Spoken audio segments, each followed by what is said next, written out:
நாளிலே நாம் கேட்க இருக்க தேவ செய்திக்காக கண்களை மூடி ஜெபம் செய்வோம். மகா இரக்கமும் கிருபையும் நிறைந்த எங்கள் ஆண்டவராகிய இயேசு கிறிஸ்து, இந்த கால வேளையிலே நம்முடைய வார்த்தையை நாங்கள் கேட்க இருக்கிறோம்.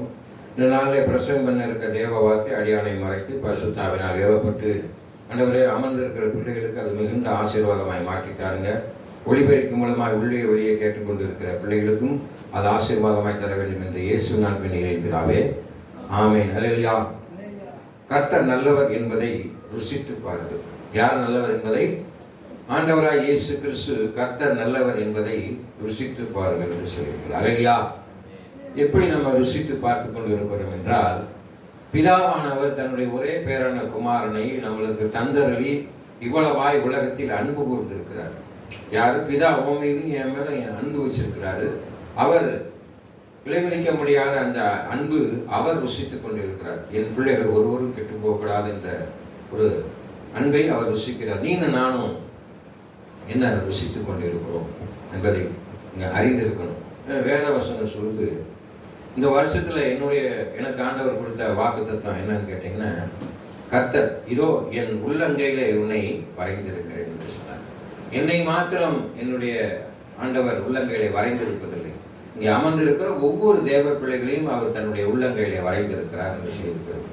அது மாத்திரமல்ல, வேதவசனம் சொல்லுது, நீ அறியாததும் உனக்கு எட்டாததுமான பெரிய காரியங்களை உனக்கு நான் அறிவிப்பேன் சொல்லுவார். இந்த உலகத்துல நீ நினைத்து பார்க்க முடியாத அதிசயம் நடக்கும், அற்புதம் நடக்கும்.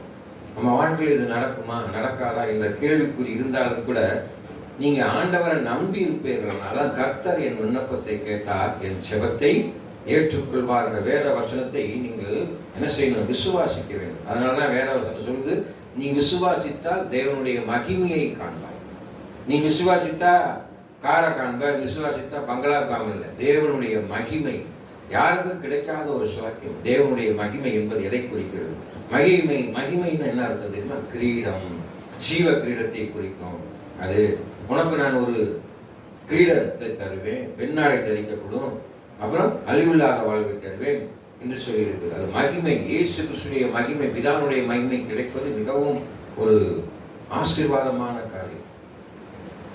எல்லாரும் சொல்லுவாங்க, அந்த ஆளுடைய குணத்தினாலையும் அந்த ஆளுடைய செயலினாலையும் ஒரு மகிமையை நான் பார்க்க முடிகிறது என்று சொல்லி.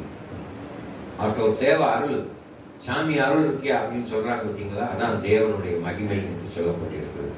இதையெல்லாம் பெற வேண்டும் என்றால் நம்முடைய வாழ்க்கையிலே ரட்சிப்பின் நிச்சயத்தை பெற்ற பிள்ளைகளாக இருக்கும். நம்ம ரட்சிக்கப்பட்டாதான் அந்த தேவ மகிமையை பெற்றிருக்கணும். நான் இயேசுவை ஏற்றுக்கொண்டேன், நல்லது. இயேசுவை அறிந்திருக்கிறேன், ரொம்ப நல்லது. நான் வேத புஸ்தகம் வாசிக்கிறேன், ரொம்ப நல்லது. ஜெபம் பண்றேன், ரொம்ப நல்லது. ஆனால் ரட்சிப்பின் நிச்சயத்தை பெற்றிருக்கிறாயா? ரட்சிப்பின் நிச்சயம் எதை குறிக்கும் என்றால், நம்முடைய நடத்தையின் அடிப்படையிலே அது நம்மளுக்கு கிடைக்கக்கூடிய காரியம். ஆமென்.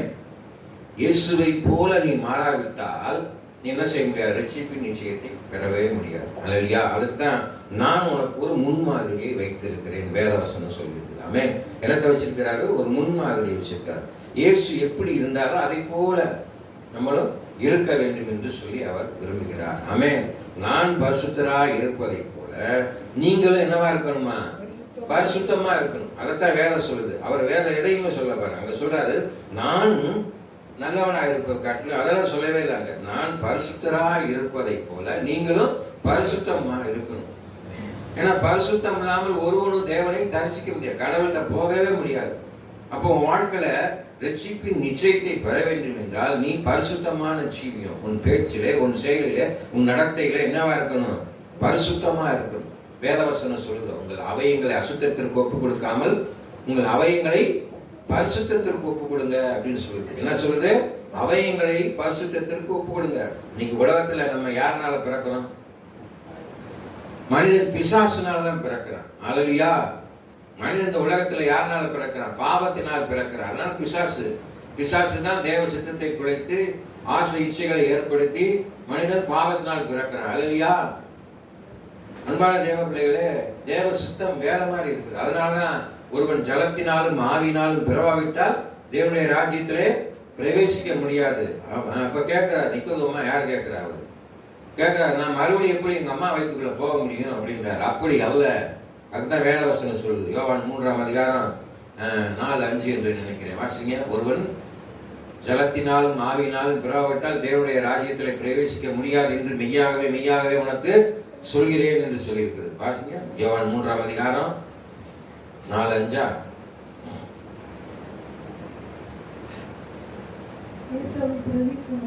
இயேசு அவனுக்கு பிரதியுத்தரமாக, ஒருவன் மறுபடியும் பிறவாவிட்டால்,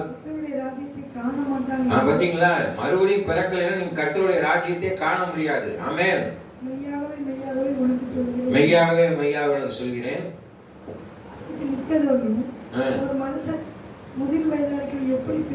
பெரிய ஆளாயிட்டா எப்படி நான் வயிற்று எங்க அம்மா வயிற்றுக்குள்ள போக முடியும்? போக முடியாது.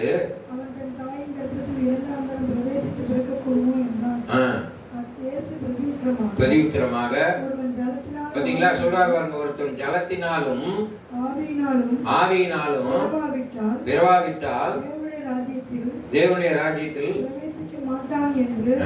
பிரவேசிக்க மாட்டான் என்று மெய்யாகவே மெய்யாகவே சொல்லி. யோவான் ஸ்நானத்துல இயேசு கிறிஸ்து வரார். அவர் தெய்வம் தான். தெய்வம் மனிதனாக அவதரித்து மரியாளுடைய கன்னி மரியாளுடைய வயிற்றுல என்ன செய்யறாரு? குழந்தையாக பெற்று வளர்ந்து வர்றாரு. வந்த பிறகு அங்க அவர் என்ன செய்யறாரு? யோவான் ஸ்நானத்துல போய் ஞானஸ்தானம் ஏன் எடுக்கணும்? அவர் எடுக்கணுன்ற அவசியம் இல்லையே. அவர் தெய்வம் தானே. ஆனால் சட்ட திட்டத்தின்படி அவர் நடக்க ஒரு மனுஷனா இருக்கிறவங்க எல்லாரும் என்ன செய்யணும்? தேவராஜ்யத்துக்கு போக வேண்டும் என்றால் அவர் கீழ்ப்படிந்து அங்க என்ன செஞ்சாரு? அவரே போய் முழு ஞானஸ்தானம் எடுக்க போறாரு. அப்ப யோவான் ஸ்நானன் அவரை பார்த்து சொல்கிறார். என்ன சொல்றாரு? என்ன சொல்றாரு? நான் உனக்கு ஞானஸ்தானம் கொடுப்பதுக்கு பாத்திரம் நல்ல, என்ன, எனக்கு பின்னே வருவங்க அக்னினாலும் அபிஷேகத்தினாலும் ஞானஸ்தானம் கொடுக்கணும்னு சொல்றாரு. ஆமென். அன்பான தேவ பிள்ளைகளை, இப்பொழுது நீ எனக்கு இடம் கொடுன்றாரு. அல்லையா? இப்பொழுது நீ எனக்கு இடம் கொடுன்றாரு. அப்ப போய் கீழ்ப்படிந்து அப்ப முழு ஞானஸ்தானம் யோவான் ஸ்நானம் கொடுத்த பிறகு வானம் திறக்கப்பட்டது. பரிசுத்த ஆவியான புறா வடிவிலே அவரிடத்துல இறங்கினார் என்று பார்க்கிறோம். அல்லையா? அதனாலதான் அவங்க எல்லாத்தையும் என்ன சொல்றது? நீங்க முழு ஞானஸ்தானம் எடுக்கணும். முழு ஞானஸ்தானம் எடுத்த பிறகும் என்ன செய்யணும்? ரொம்ப பெர்ஃபெக்டா இருக்கணும். ரட்சிப்பின் நிச்சயத்தை பெற்ற பிள்ளைகளா இருக்க வேண்டும். வேதவசனத்தில் சொல்லுது ரட்சிப்பின் நிச்சயம் அவசியமாக இருக்குது. வேதவசனத்துல யோவான் புஸ்தகம் 1ஆம் அதிகாரம் 12ஆம் வசனத்தை வாசிச்சு பாருங்க. யோவான் புஸ்தகம் 1ஆம் அதிகாரம் 13ஆம் வசனத்தை வாசிங்க. அல்லேலூயா. யோவான் 1:12 அவருடைய நாமத்தின் மேல் விசுவாசம் உள்ளவர்களாய் அவரை ஏற்றுக்கொண்டவர்கள் எத்தனை பேர்களோ அத்தனை பேரும் தேவனுடைய பிள்ளைகளாகும்படி அதிகாரம் கொடுத்திருக்கிறார். அப்ப முதல்ல என்ன செய்றீங்க? அவரை ஏற்றுக்கொள்கிறீங்க. அவருடைய பிள்ளைகளாகும்படியாக தேவனால் பிறந்தவனா உலகத்தை ஜெயிக்க பிறந்திருக்கிறீங்க. அவருடைய பிள்ளைகள் ஒரு நாள் தோற்கவில்லை, ஒரு நாள் தோற்பதே இல்லை. அல்லேலூயா. கிறிஸ்தவன் யாரும் தோற்று போகாதபடி ஆண்டவராய் இயேசு கிறிஸ்து அதிகாரத்தை கொடுத்திருக்கிறார். ஏன்னா அவருக்கு வெற்றி சிறந்தார். பிசாசின் தலையை நசுக்கி வெற்றி சிறந்தார். நம்முடைய வாழ்க்கையில தோல்வி வருகிறது என்றால் நம்ம என்ன செய்யறோம்? கவனமா இல்லாம இருக்கிறோம்னு அர்த்தம். அல்லேலூயா. நம்முடைய வாழ்க்கையில தோல்வி வருதுன்னு நம்ம இயேசு கிறிஸ்து இல்லைன்னு அர்த்தம். ஏன்னா தேவனால் பிறந்தவனா அந்த உலகத்தை ஜெயிக்க பிறந்த போராட்டத்தை, கஷ்டத்தை, துன்பத்தை, வேதனையை, எல்லா அவமானத்தையும் நிந்தைகளும் ஜெயிக்கணும். ஆமென். அது மாத்திரம் இல்ல, அங்கே வேதவசனம் சொல்லுது பாருங்க 3:16. அதே யோவான் 3:16 நம்ம வாசம், ஒருவனுக்கு கெட்டு போகாமல் நித்திய ஜீவனை அடைய வேண்டும் என்ற பேரன்பு கொண்டு பிதாவானவர் ஒரு தன்னுடைய குமாரனை இந்த உலகத்திற்கு அனுப்பினார் என்று சொல்லப்பட்டிருக்கிறது. அது மாத்திரமல்ல, அங்கே வேதவசனத்துல வாசிக்கிறோம். யோவான் புஸ்தகம் 5ஆம் அதிகாரம் 34 5:34. அல்லேலூயா. 5ஆம் அதிகாரம் 5:34. நான் ஏற்றுக்கொள்கிற சாட்சி மனுஷருடைய சாட்சி அல்ல. பாத்தீங்களா? யாருடைய சாட்சி அல்ல? மனுஷருடைய சாட்சி அல்ல. நீங்கள் நீ ரட்சிக்கப்பட வேண்டும் என்பதற்காகவே இவைகளை சொல்கிறேன். நீங்க ரட்சிக்கப்பட வேண்டும் என்றதுக்காக அங்க சொல்றார். மனுஷருடைய சாட்சி அல்ல. ஆமென். மனுஷருடைய சாட்சி இல்லைன்னு என்ன அர்த்தம்? தேவநாம மகிமைப்படும்படியான சாட்சிகள் அங்கே நடைபெறுகிறது. பிறவி குருடனுடைய கண்களை ஆண்டவர் திறந்தார். அது தேவநாம மகிமைப்படும்படியாக, நீங்க ரட்சிக்கப்படும்படியாக. ஆமென். முடவனை நடக்க செய்தார், பிசாசை துரத்தினார்.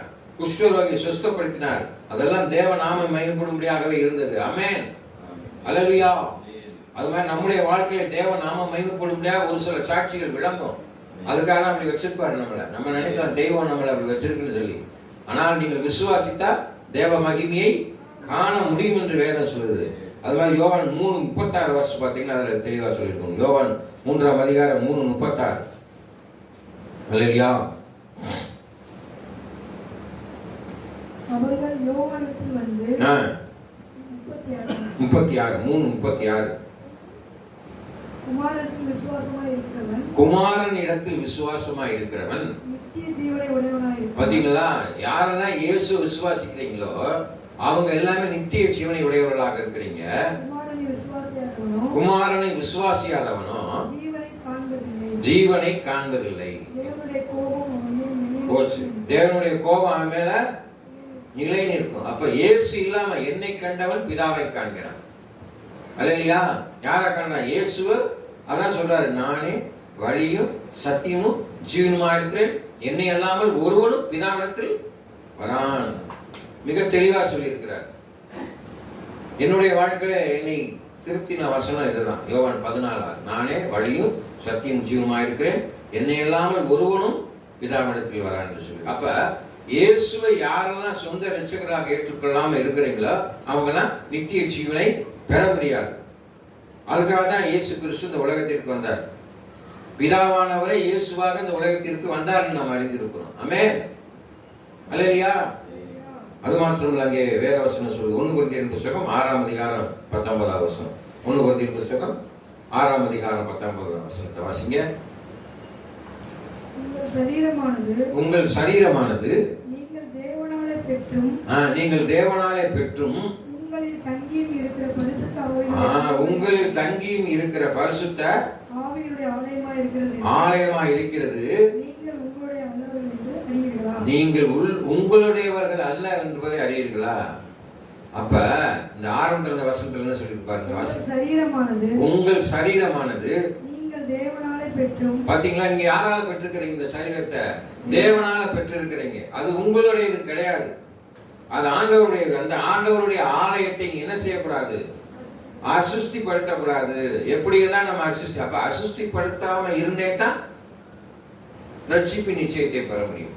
அல்லேலூயா. கெட்ட வார்த்தை பேசுறது, கோபப்படுறது, பொய் சொல்றது, குடிப்பது, புகைப்பிடிப்பது, விபச்சாரம் செய்வது, அல்லேலூயா, இப்படிப்பட்ட காரியங்களை செய்வதனாலே நம்ம சரீரத்தை, நம்மளுக்குரிய சரீரம் கிடையாது, ஆண்டவருக்குரிய சரீரத்தை நம்ம என்ன செய்யறோம்?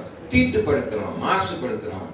அப்ப ரட்சிப்பு நிச்சயத்தை பெற முடியாது. அழிவில்லாத வாழ்வை, சொர்க்கத்துக்கு போக முடியாது, பரலோகத்துக்கு போக முடியாது.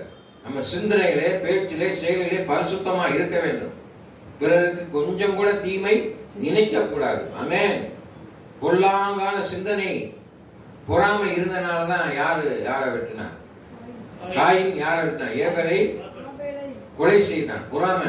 இந்த உலகத்துல பொறாமை தான் மனுஷனை டக்குன்னு என்ன செஞ்சிடும்? கொலைபாதத்துக்கு செஞ்சிடும், மனுஷனுக்கு விரோதமாய் செஞ்சிடும், தேவனுக்கு விரோதமாய் காரியங்களை செஞ்சிடும். பொறாமை கொள்ளக்கூடாது. ஆமென். பொறாமை கோபத்துக்கு போயிடும், கோபம் பாவ செயலுக்கு நடக்க செஞ்சிடும்.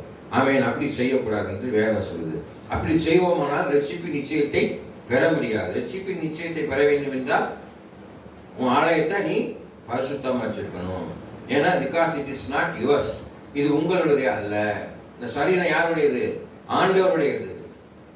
ஆமென். அங்கே சொல்லுது பாருங்க, ரோமர் புத்தகம் 8ஆம் அதிகாரம் 16ஆவது வசனம். ரோமர் புத்தகம் 8ஆம் அதிகாரம் 16ஆவது வசனத்தை வாசிங்க. 8:16. Praise Father. Hallelujah. நாம் தேவனுடைய பிள்ளைகளாய் இருக்கிறோம் என்று ஆவியானவர் தாமே நம்முடைய ஆவியினுடைய கூட சாட்சி. பாத்தீங்களா? நம்முடைய ஆவியினுடைய சாட்சி கொடுக்கணும். யார் உங்களை குறித்து சாட்சி கொடுக்கணும்? பரிசுத்த ஆவியானவர் உங்களை குறித்து சாட்சி கொடுக்கணும். நான் சொல்லக்கூடாது, இங்க உட்கார்ந்து இருக்கிறீங்க ரொம்ப நல்லவன் அப்படின்னு சொன்னா நீங்க நல்லவன் இல்லை, உங்களுக்கு குழி தோன்றான்னு அர்த்தம். ஆமே. யாரெல்லாம் உங்களை ரொம்ப நல்லவன்னு சொல்றான்னு உங்களுக்கு குழி தோண்ட போறான்னு அர்த்தம். அப்ப நீங்க நல்லவனா யாரு இருக்கிறீங்கன்னு சொல்லணும், பரிசுத்த ஆவியானவர் சொல்லணும். எப்படி சொல்லுவாங்க? உங்களுடைய நடத்தையினால, செயல்பாட்டினால, சிந்தனையினால, பேச்சினால. உன் அக்கம் பக்கத்துல இருக்கவன் சொல்றதை காட்டிலும் உனக்குள்ளாக இருக்கிற ஆவியானவர் சொல்லணும். உன் நடத்திலே தெரிஞ்சு போயிடும். யாரும் சொல்லணும் வேண்டிய அவசியமே கிடையாது. இவன் தேவனுடைய பிள்ளை, தேவநாமம் உன் மூலமா மகிமைப்படும். அல்லேலூயா. அதான் சாட்சி. உனக்குள்ளாக இருக்கிற ஆவியானவர் தேவநாமம் மகிமைப்படும்படியாக ஆவியானவரை உன்னை குறித்து சாட்சி சொல்ல வேண்டும். அப்படி சொல்லணும்னா உன்னுடைய character, I will tell your character. எப்படி உன் நண்பனை சொல், உன் பழக்க வழக்கங்கள் சொல். அந்த காலத்தில் ஒரு பழமொழி இருக்கு. Hallelujah. You tell your friend, I will tell your கேரக்டர்னு சொல்லுவாங்க. ஆமென். என்னுடைய தகப்பனார் அடிக்கடி சொல்வார். அதனாலதான் நல்லவங்களோடு சேருங்கடா, கெட்டவங்களோடு சேர்ந்தா கெட்டு போயிடுவீங்க.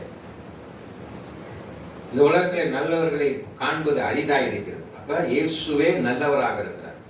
தேவன் ஒருவனை தவிர மற்ற ஒருவனும் நல்லவன் அல்ல என்று வேதம் சொல்லுது. ஆமென். அப்ப நீ யாரை போல இருக்கணும்? தேவனை போல இருக்கணும். அங்க வேத வசனம் சொல்லுது பாரு. 1 யோவான் 4ஆம் அதிகாரம் 19ஆம் வசனம். 1 யோவான் 4ஆம் அதிகாரம் 19ஆம் வசனம். ஹல்லேலூயா. Price father. அவர் முந்தி நம்மிடத்தில் அன்பு கூர்ந்தபடியால் நாமும் அவரிடத்தில் அன்பு கூறுகிறோம். எங்க அன்பு கூறுகிறோம்? இயேசுவிடத்தில் அன்பு கூர்ந்து இருப்பீர்களானால் அதிகாலையிலே ஆண்டவரை தேடுவீங்க, முழங்கால் படிடுவீங்க, ஜெபம் பண்ணுவீங்க, வேத வாசிப்பீங்க. அதுதான் அவர் விரும்புகிறார். ஆமென். அவரோடு பேச வேண்டும், உறவாட வேண்டும் என்றுதான் அவர் விரும்புகிறார்.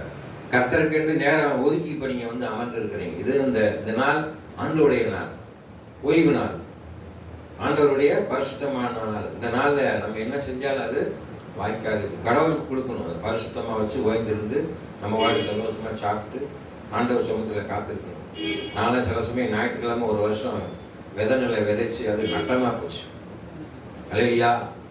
ஆனால் ஞாயிற்றுக்கிழமை எந்த வேலையும் நான் பார்க்க மாட்டேன். ஆண்டவருடைய நாள். கிட்டத்தட்ட ஒரு 60,000-70,000 நஷ்டமா போச்சு. 55 மூடை வர வேண்டிய இடம், ஒரு ஏக்கருக்கு 55 மூடை, 40-லேருந்து 55 மூடை வர இடத்துல ஒரே 6 மூடை தான் வந்துச்சு. அதுவும் ஒன்றும் கருக்காக போச்சு. ஒன்றும் இல்லாம போச்சு. ஆண்டவருடைய நாளை வஞ்சித்ததுனால. நீங்களாம் ஆண்டவர் நாளை கொடுத்து வந்திருக்கிறீங்க ஆண்டவருக்காக. அதனால நீங்க வீடுகளை போய் சென்று மற்ற வேலைகளை பார்க்காம தியானம் பண்ணுங்க, சாப்பிடுங்க, தூங்கிருங்க. முடியலன்னா ஆண்டவர் கனவு வழியா பேசுவார். எந்த சேட்டை கிட்ட பண்ணாம நம்ம தூங்கிட்டு போயிடலாம். அல்லது அமைதியை படுத்து தூங்கிடலாம். ஆண்டவருடைய நாளிலே ஓய்வு எடுத்துக் கொள்ளுங்க. அவர் ஓய்வு எடுத்ததை போல நீங்களும் கூட ரெஸ்ட். 6 நாள் வேலை பார்க்குறீங்களே, இந்த ஒரு நாள் ஆண்டவர் நாளில் நீங்க ஆண்டவரை பத்தி பேசிட்டு பாடிட்டு துணிக்கிட்டு நீங்க சாப்பிட்டு சாப்பிட்டு. அதான் நல்லது இந்த உலகத்துல. அங்கே வேதவசனம் சங்கீத புஸ்தகம் 119ஆம் அதிகாரம் 47 வாசிப்பாரு. 47.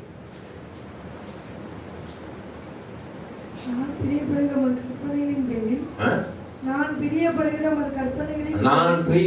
உமது கற்பனையின் பேரில் மன மகிழ்ச்சியா இருப்பேன். பார்த்தீங்களா? அவருடைய கற்பனையின் பேரில் நம்ம என்னவா இருக்கணும்? மன மகிழ்ச்சியா இருக்கணும். அவருடைய கற்பனையை கை கொள்ளணும். ராஜரீக பிரமாணமாகி உன்னை போல் பிறர் நேசி. அந்த பிரமாணம் தான் அன்பு சகலத்தையும் தாங்கு சகிக்கும். ஆவியின் கனிக 9. அந்த 9ல பிரதானமானது அன்பு தான். இன்னைக்கு உலகத்துல தப்பான அன்பு போகுது. அல்லேலூயா. மனைவி புருஷனுக்கு விரோதமா வேற பக்கம் போய் அன்பு செலுத்துறா. புருஷன் மனைவியை விட்டுட்டு அம்பாட்டுக்கு வப்பாட்டி வச்சு கொடுத்துருக்கா. அல்லேலூயா. அது மிகப்பெரிய தவறு, செய்யக்கூடாத ஒரு தவறு. நீங்க வாலிப பிள்ளைகளுடைய அன்பு மாறி விடுகிறது. அல்லேலூயா. அது வாட்டுக்கு இஷ்டத்துக்கு தெரியுது. ஆண் பிள்ளையாலும் சரி, பெண் பிள்ளையாலும் சரி, உலகம் பாவத்தை நோக்கி சென்று கொண்டு இருக்கிறது. லஸ்ட், இச்சை என்னும் ஆவி ஆட்டிக்கொண்டு இருக்கிறது. ஆமென். அதுதான் இன்னைக்கு. அது கல்யாணம் ஆனவனா ஆகணும் பொம்பளையா இருந்தாலும் சரி, ஆகாத பொம்பளையா இருந்தாலும் சரி, அந்த கற்புக்கு விலை மதிப்பே கிடையாது. பரிசுத்தமானது என்று சொல்லப்பட்டிருக்கு. அதுகளுக்கு அதை பத்தி தெரியவே இல்லை. இன்னைக்கு பிசாசு எதை வஞ்சிக்கணும்னு அதான் வஞ்சிக்கும். அதுதான் வீடுகளில் குழப்பத்தை உண்டு பண்ணும். புத்தி உள்ள ஸ்திரீ தன் கையினால வீட்டை கட்டுகிறாள், புத்தி இல்லாதவளோ தன் கையினால வீட்டை இழுத்து போடுகிறாள். அப்ப அவங்க வீடு குடும்பம் நல்லா இருக்கணும், மானத்தோட இருக்கணும்னா அது பொம்பளை கையில தான் இருக்கு. ஆமென். ஆம்பளை போய் சேட்டை பண்ணா கூட நம்ம தலை குனிவு ஏற்படாது. நம்ம வீட்டு பெண்களோ ஏதாவது ஒரு சின்ன காரியத்தில் தவறி போனால் நாம் ஊர்ல தலை காமிக்க முடியாது, தலை குனிஞ்சு போயிடும். ஆமென். அல்லேலூயா. சந்ததிகளை உண்டு கொண்டுறவங்க பெண்கள். அதனால ரொம்ப கவனமா இருக்கணும். அல்லேலூயா. நான் சொல்றது உங்களுக்கு விளங்கும்னு நினைக்கிறேன். அங்க வேத வசனம் சொல்லி பாருங்க. 2 கொரிந்தியர் புத்தகம் 5ஆம் அதிகாரம் 17ஆம் வசனம். 2 கொரிந்தியர் 5:17. 5:17.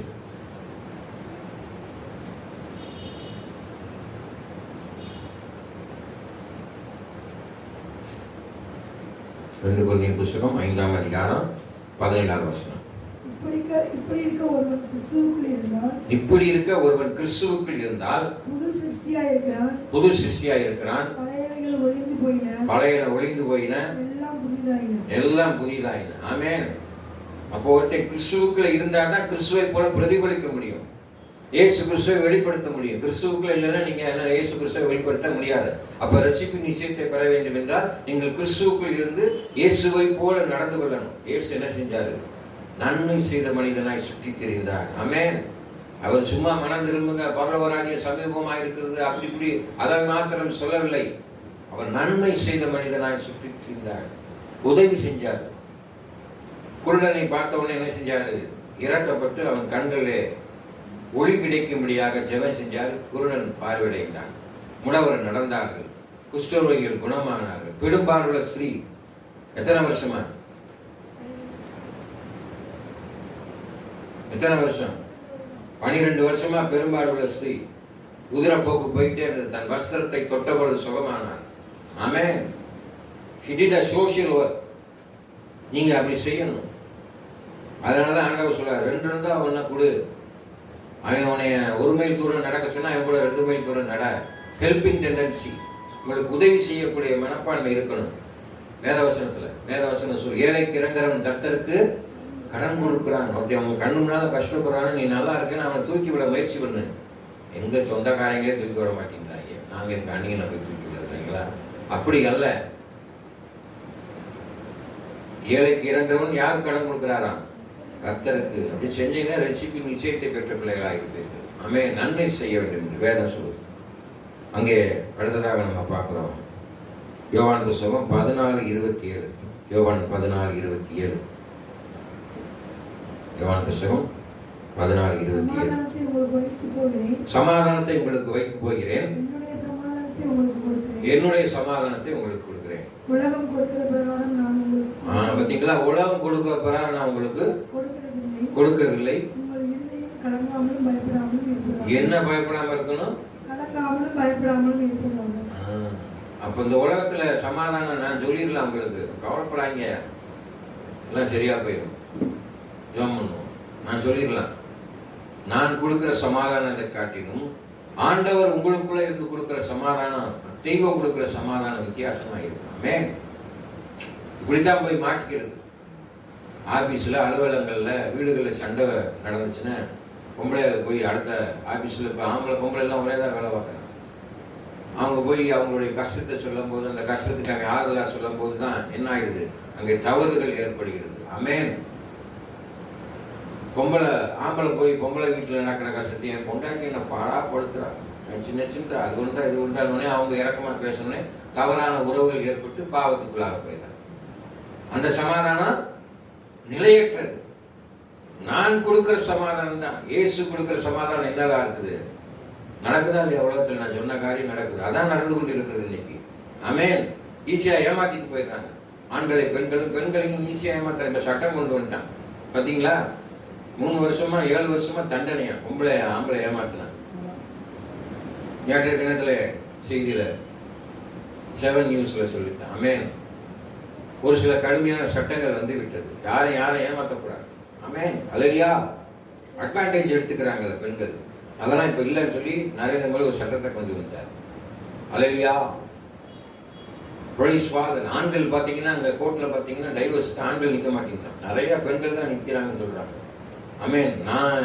நான் முந்தி ஒரு 2-3 வருஷத்துக்கு முன்னாடி கேட்கும்போது நம்ம டேவிட் பாஸ்டர் சொல்வாரு 23%. இப்ப நம்ம விநாயகம் அவர் சொல்றாரு கிட்டத்தட்ட அது 45% உயர்ந்துருச்சு. அதுல பாத்தீங்கன்னா நிறைய கிறிஸ்தவ பெண்கள் வராங்க, பெண்கள் தான் வராங்க. ஆமென். அல்லேலூயா. எவ்வளவு ஒரு கொடுமை பாருங்க. குடும்பம் சிதைக்கப்படுகிறது. இதெல்லாம் காரணம் பிசாசு. ரட்சிப்பு நிச்சயம் இல்லை. கிறிஸ்தவ பிள்ளை கிறிஸ்துவை ஏற்றுக்கொண்டு கிறிஸ்துவை போல நடந்தாத்தான் முடியும் நினைக்கணும். ஆமென். புத்தி உள்ள ஸ்திரீ தன் கையிலான வீட்டை கட்டுகிறாள், புத்தி இல்லாதவன் எல்லாத்தையும் சிதைச்சு போயிடும். பாவம் அந்த குழந்தைகளுடைய நிலைமை என்ன ஆயிடும், எதிர்காலம் என்ன ஆயிடும், யாருமே யோசிக்கிறது கிடையாது. தங்கள் சொந்த ஆசை இச்சைகளாலே பிள்ளைகளுடைய எதிர்காலத்தை இன்னைக்கு நாசமாக்கிடுறாங்க. இல்லையா? இந்த வெள்ளக்காரங்க நாட்டில் தான் அநேக பிள்ளைகள் தாய் தகப்பன் டக்கு டக்குன்னு டைவர்ஸ் வாங்கி அது பாட்டு அனாதைகளை தெரியுமா. ஆத்மன்ஸ்ல பார்த்தீங்கன்னா பிள்ளைகள் நிறையா இருக்குமா ஃபாரின் கல்ச்சர். ஆனால் இவன் இப்போ இந்தியன் கல்ச்சர் அவன் ஃபாலோ பண்ணுறான், ஃபாரின் கல்ச்சர் நம்ம இந்தியாக்காரன் ஃபாலோ பண்ண ஆரம்பிச்சு. ஜெபம் பண்ணுங்க. அல்லையா? ரட்சிப்பின் நிச்சயம் அவசியம். இயேசு கிறிஸ்துவின் அசைவாடுதல் காணப்பட வேண்டும். ஆமென். எபேசியர் புத்தகம் 5:17 வாசிங்க.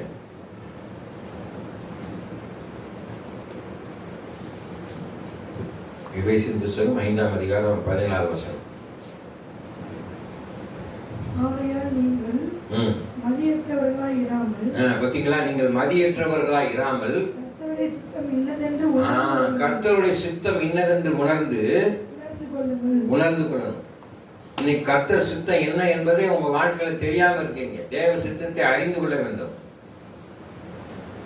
பிதாவினுடைய சித்தத்தை இயேசு கிறிஸ்து இந்த உலகத்துல வந்து செய்து முடித்துட்டார். என்ன செய்து முடிச்சாரு?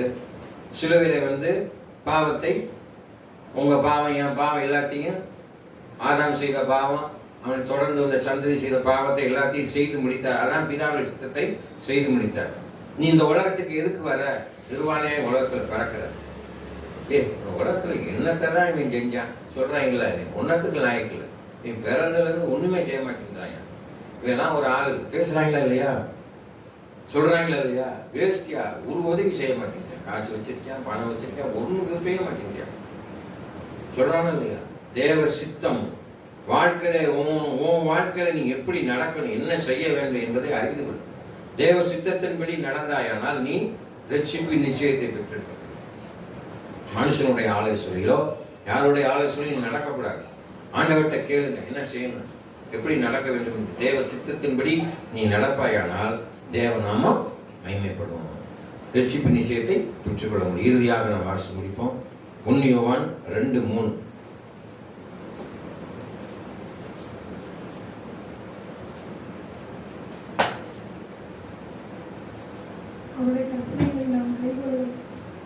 அவருடைய கற்பனைகளை நாம் கைக்கொள்கிறவர்களானால் அவரை அறிந்திருக்கிறோம் என்பதை எதனால் அறிவோம்? அவருடைய கற்பனைகள் நம்ம கைக்கொள்வதனால அவர் அறிந்திருக்கிறோம் என்பதை நாம் அறிந்திருக்கிறோம். இயேசுவை நீ எப்படி அறிவ? பாவம் செய்யாதே, விபச்சாரம் செய்யாதே, கொலை செய்யாதே இருப்பாயாக, அதெல்லாம் சரிதான். இயேசு கிறிஸ்து என் பாவத்தை முற்றுமாக கழுவினார். நான் அடிக்கடி சொல்வது எப்படி நீ அறியணும்னா கலாத்தியர் 2:20 சொல்லிது. கிறிஸ்துவுடைய சிலுவையிலே அறையப்பட்டேன், நான் பிழைத்திருக்கிறேன், இனி நான் அல்ல, கிறிஸ்துவை எனக்குள் பிழைத்திருக்கிறார். இப்பொழுது மாமிசத்திலே பிழைத்திருப்பது எனக்காக தம்மை தாமே ஒப்புக் கொடுத்த தேவனுடைய குமாரனை பற்றியான விசுவாசத்தினாலே பிழைக்கிறேன். இயேசு எனக்காக சிலுவையில் அடிக்கப்பட்டார். 2025 வருடங்களுக்கு முன்பாக என் பாவங்கள் அவரோடு சேர்ந்து அடிக்கப்பட்டது, அவரோடு சேர்ந்து நான் உயிர்த்திருந்தேன், என் பாவம் கழுவப்பட்டது. இப்பொழுது நான் மாமிசத்தில் பிழைத்திருப்பது. இப்ப நீங்க உயிரோட உட்கார்ந்துருக்கீங்களா? அது தேவனுடைய விசுவாசம். என்னுடைய சித்தப்பா சொல்வார் அடிக்கடி இந்த வசனத்தை, ராஜேன் சொல்வார் 2:20 ஒவ்வொரு கிறிஸ்தவனும் விசுவாசிக்க வேண்டும் என்று சொல்லி. அலையா, அப்ப நீங்க இதுதான் ஒரு முக்கியமான காரியம். கண்களை மூடி ஜெபம் செய்வோம்.